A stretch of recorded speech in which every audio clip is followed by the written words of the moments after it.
Good morning, everyone, and welcome to this presentation of the annual results of Hafnia. I'm pleased to have Michael Skov, the CEO, with me today, and we'll go through the presentation in 30 minutes. My name is Ture Østergaard. I'm with the host, and I'm the moderator of today. I'm with HC Andersen Capital. Please put all your questions in the chat. I'll make sure they are asked if anyone have a substantial question. So welcome, everybody, and welcome to you, Michael.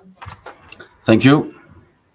We have agreed to go through some basics and then take some questions along the way. So let's kick off with the Q4, please.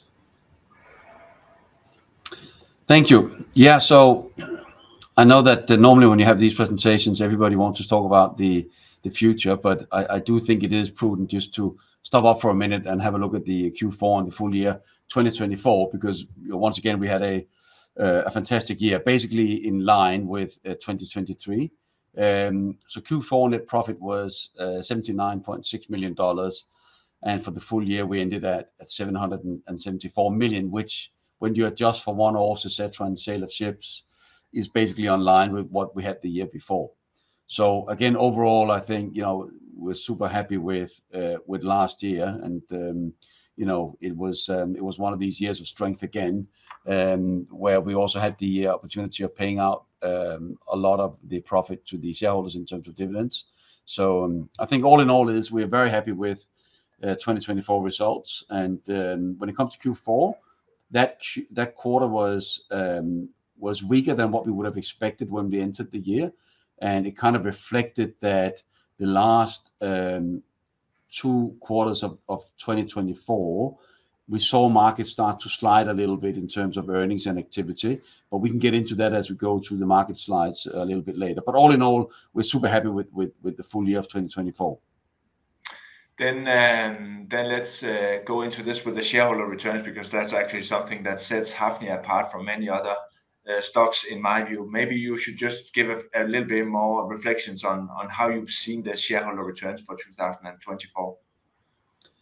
Yeah, so we decided already the year before to link our dividend policy to the net loan to value of the company, so that we had a prudent, if you like, balance between reducing debt and paying out excess cash. I think the story of Hafnia to be aware of is that we invested quite a lot of money end of 21, early 22. So when the market actually came in the first quarter, end of first quarter 2022, we actually had more or less invested what we wanted to invest, and we've basically been focusing on harvesting and optimizing on the earnings of that asset base ever since. So we've not been spending money on buying ships throughout the last few years, more in harvesting and paying back dividend to the shareholders. So up until Q4, we've basically been focusing on paying out dividends, but we did announce that we would also consider share buybacks, because we saw that our share price was way too weak compared to the net asset value of the company. So we did start that by the end of last year in Q4. So as part of the total dividend payout pool, part of that was being used for buying back shares, and the balance that was left for Q4 last year, we've then distributed as normal dividend. Okay, so in summary, you have taken these $49 million and invested them in your share, so to speak, at a 70% NAV. Is that how you think about it? That if the share price gets too much out of sync, you will spend the money on buying back shares, basically? Yes. So we're debating every quarter, of course, whether we should pay out dividend or buy back shares. And as I mentioned, so far up until the last quarter, Q4 last year, we had been paying out dividend only, but we did feel, as you correctly mentioned, that the share price was simply too low, and we didn't feel there was any justification compared to both the forecast of how we see markets, but also the value of the business as it is. And so that will continue to be our focus, is that on a quarter-by-quarter basis, we'll be debating this with the board of directors, and if we feel that share prices are out of sync, then we'll have a look at whether we should buy back shares versus paying out dividends. But the dividend policy still remains the same. And Michael, just on reflecting on the fact that you are listed in the US and in Norway now, is there any difference to the sort of investors' wishes for this the balance between share buybacks and dividends? So we do get quite a lot of comments in support of both, really. So, life would be easier if everybody agreed on one way, but that's not the case.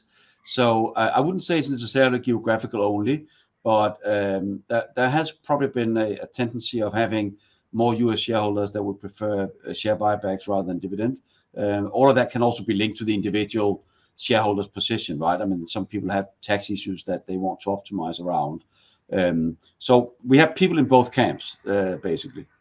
Okay, cool. So let's go to the sort of more industry and forward-looking things. That's obviously all shareholders are focused on that, and you have many slides. We'll dip into a few of them. But maybe you can talk us through some of these slides, Michael, please. Yeah. So I think if you look at this slide and take the top left graph, and I also spoke about this one last year when we had the last online presentation, is that what we saw by the end of the year was that the volume of clean petroleum products on board vessels had gone up dramatically, basically to the point that it was similar to what we saw back in early 2024 in March, April, where we also saw a lot of volume of clean products on board ships being transported, and that resulted in dramatic increase in freight rates. So our view was also that we were going to enter a phase here in late Q4, early Q1, where we're going to see the same trend because of the volumes on board the ships. So markets and earnings, if you look at the various analyst brokers presentation of markets, would probably show that earnings have gone up by about 10%. So that's less than what we had actually thought. We had probably envisaged that markets would be slightly higher now than what we are seeing. But the reason for it is that we are seeing volumes going up, as I mentioned, but we're not seeing distances increasing. So basically what has happened is that we see more cargo on board ships, but they're traveling shorter than they did back in March, April last year. That's kind of the fundamental reason. And Michael, perhaps this, so people understand this cannibalization between crude and product tankers. Maybe you could just put a few words on this. Yeah, so what you see often in our trade is that you have product tankers, which is what we have, which are basically ships that are designed to carry refined petroleum products, and they have a painting, a coating inside to protect the steel from corrosion for these particular cargoes. What you do see sometimes is that crude tankers that are more simplified ships that are not painted inside, so therefore they're more vulnerable to aggressive cargoes like we have, that they do sometimes cannibalize into our market if they feel that rates are too high in the clean market versus their own market. So this is a trend that we have seen over years, and it was very big by Q3 last year because the crude markets were low and the clean markets were better. We've now seen that come off, so that in itself will also present an improved trend for the market in general. But if we just finalize on the freight and the volume on board ships, it's great when you have a lot of cargo on board ships because that indicates that there is a demand, increasing demand for refined oil products. What we are seeing now is that the reason that ships are traveling shorter has a lot to do with the uncertainty in the world. So the fact that there is a debate about ceasefire, change of trading pattern through the Suez Canal, etc., all that means that a lot of traders are not taking bets on very long voyages, but are rather trying to keep them short and wait and see until all these things settle. So the good news, at least from we are, is that demand is up, volumes are up. That's important. Now what we need is to clear some of these uncertainties in the world so that you can get normal trading patterns back again. Should we go on to this, because there's quite a lot of things here that's pretty complicated to understand, but maybe you can try and simplify it for us. I'm sorry. Yeah. Well, I think if you look at the top right slide, laden and ballast voyage length, that's actually kind of indicating what I just mentioned before, right? As you can see on the dark blue laden one, how that has gone down and stabilized into January. And that's a reflection of what we are seeing, that ships are sailing shorter than what they did earlier last year. And a lot of that is linked to the current uncertainty in the world, without any doubt. If you then look at the on the left side, that's basically a historical description of the ton days in the medium range and LR1's earnings, and we can see there that you are seeing more tons days going up on the MRs and LR1s than what we've seen before. So the underlying strength of the market is definitely there. The problem is the distance that the ships are sailing at the moment.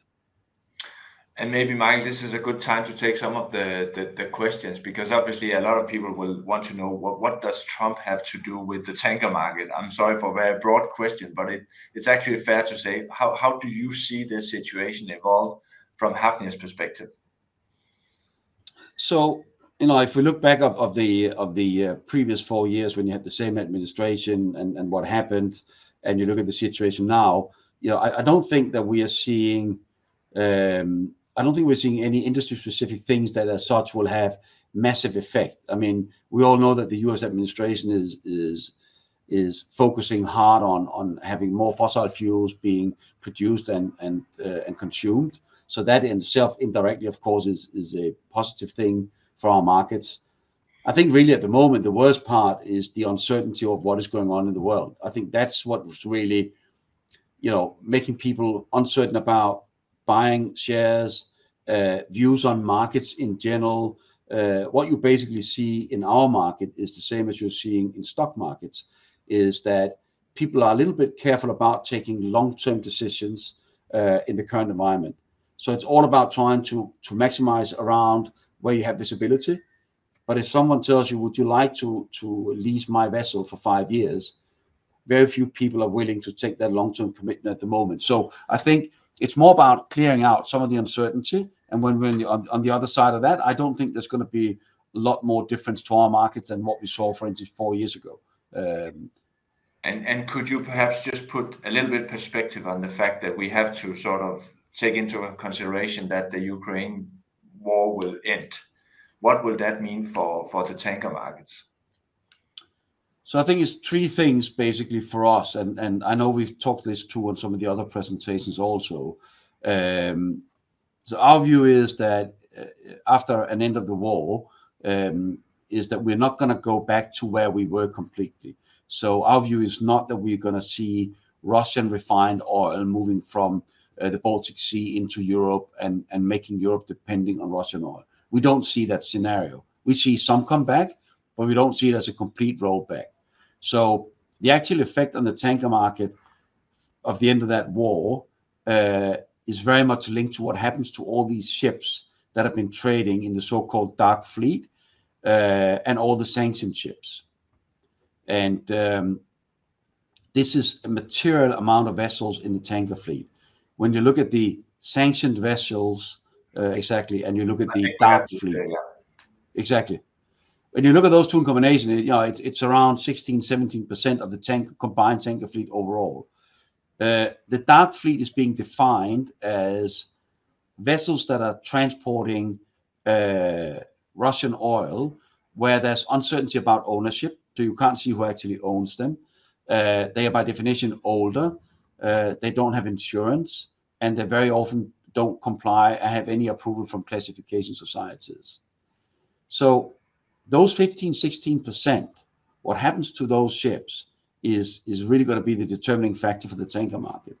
If they, when this is over and done with and everything normalizes to a certain extent, if those ships are not being allowed to come back to the market, and in our view, the dark fleet, it's impossible to see how they quality-wise will ever come back and be able to trade internationally, then we're looking at a relatively big shortfall of vessels in terms of these ships disappearing and being scrapped.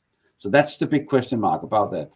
Okay, cool. But let me jump back to the Red Sea, because that's also been a sort of driver in all this with the closure of the Suez Canal and so on. How do you actually see the potential of the Red Sea opening up again?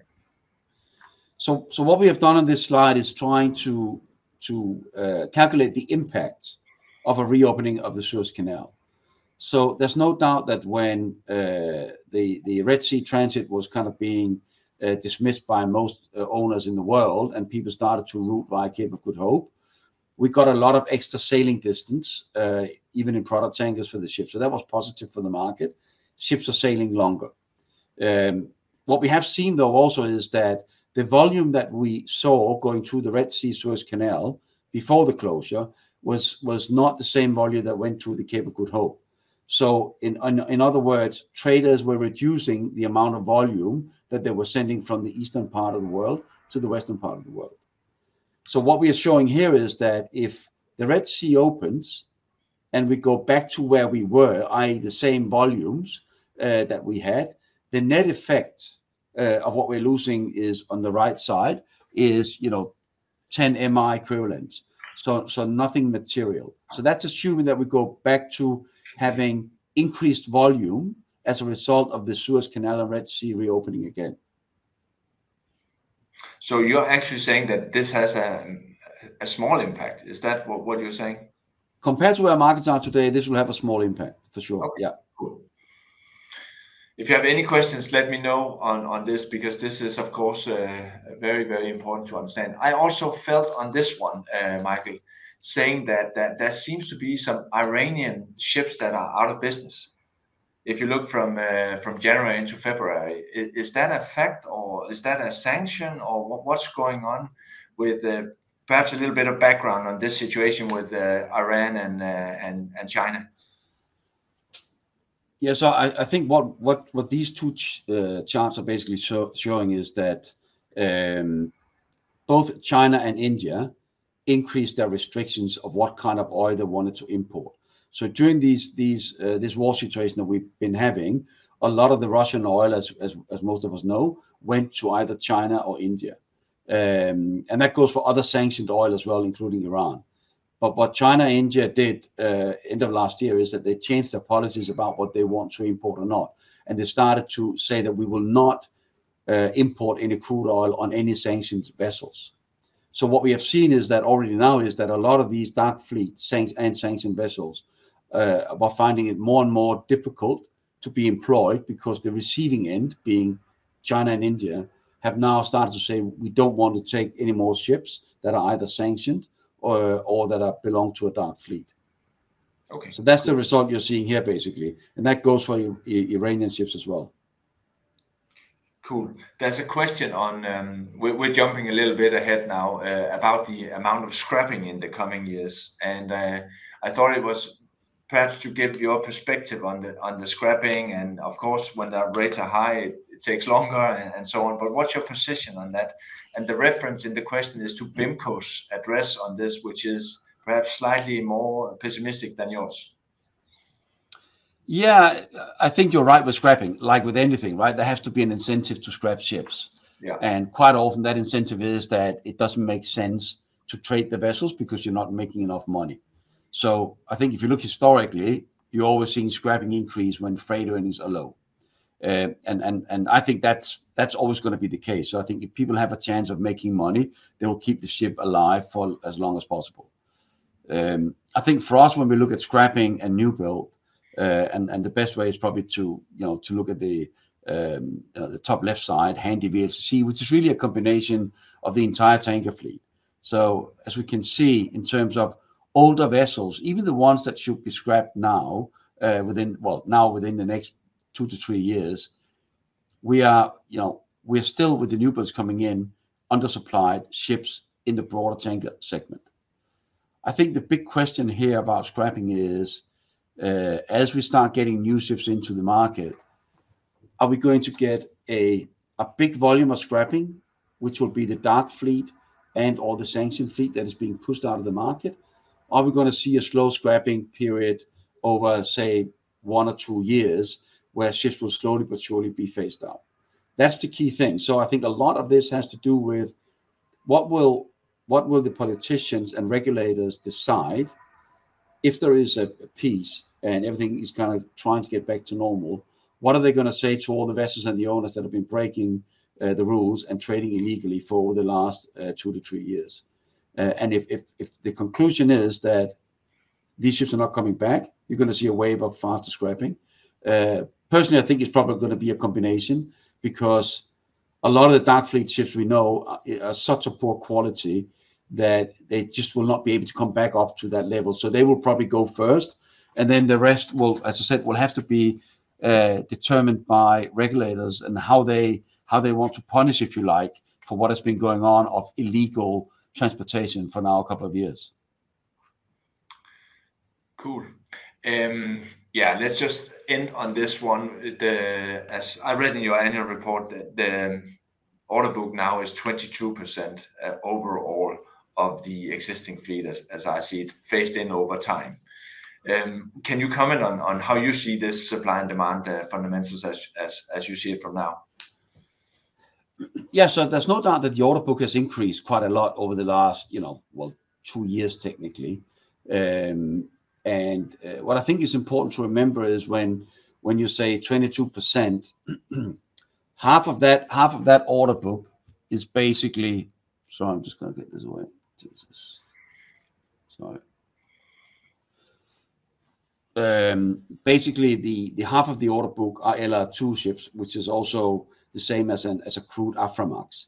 So they appear on the list of a product tanker new build, but in reality they are ordered by owners that have always been trading in the crude sector. So you're not going to see 22% product tankers coming into the product tanker market. When you net it out for these ships that will trade crude, you'll probably more talk about 14 to 15%.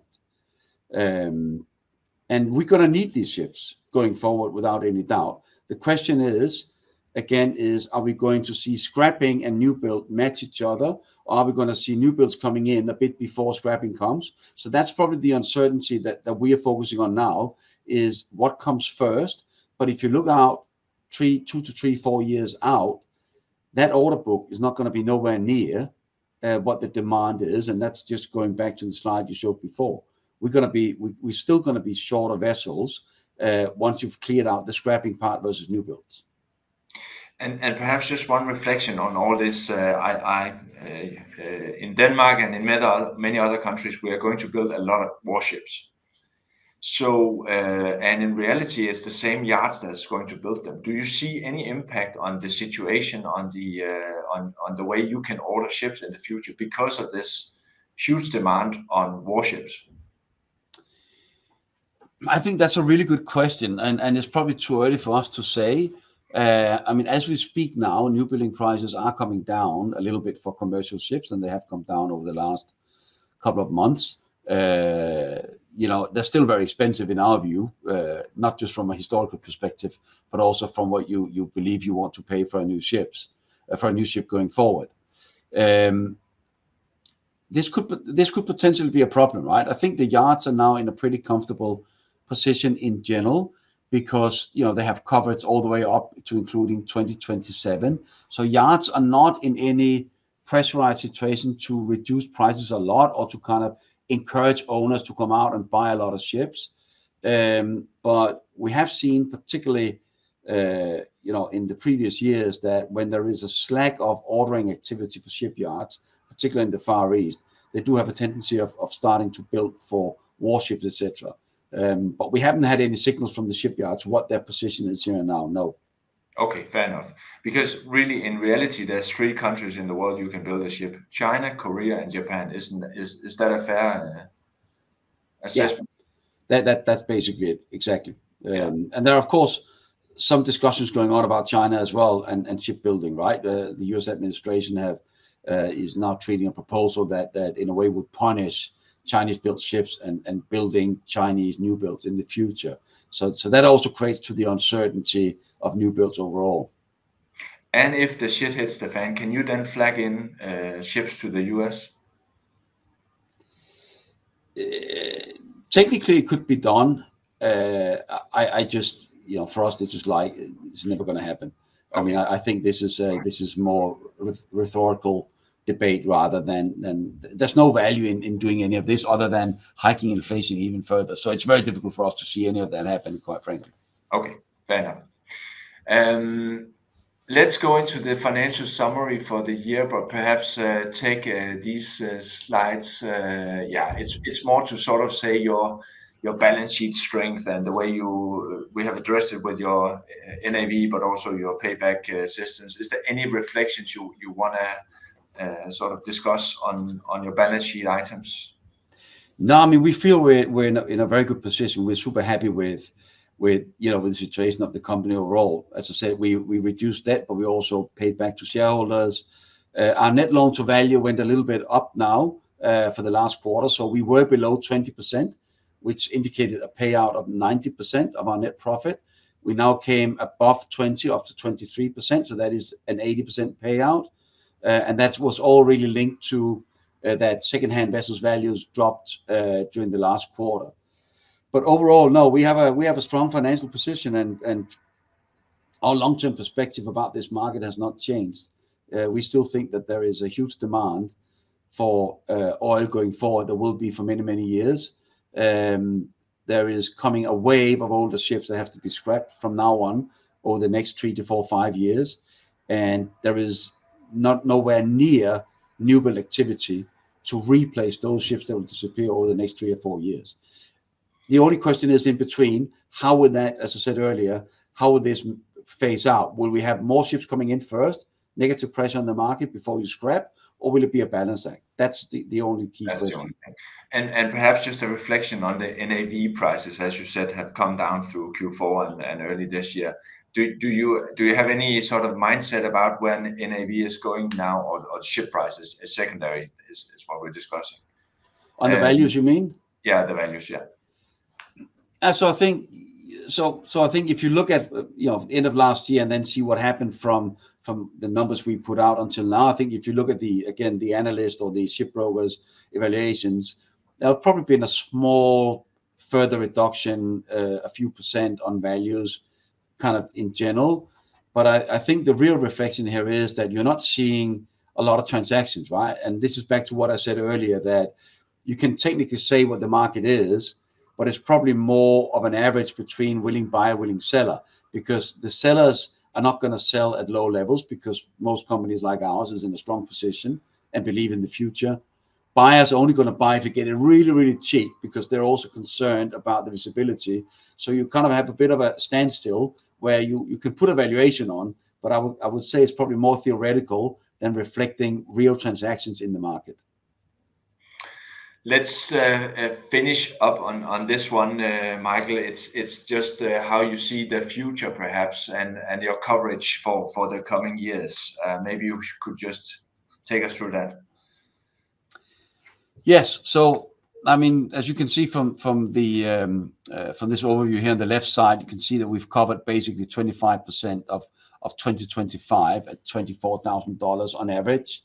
On the right side, we've done the usual simulation of where we will end up on a net profit basis, analyst consensus top, the covered rates that we have just for the first quarter 2025, and then finally for the full year covered rates, i.e. the 24,000 I mentioned, where you then end up.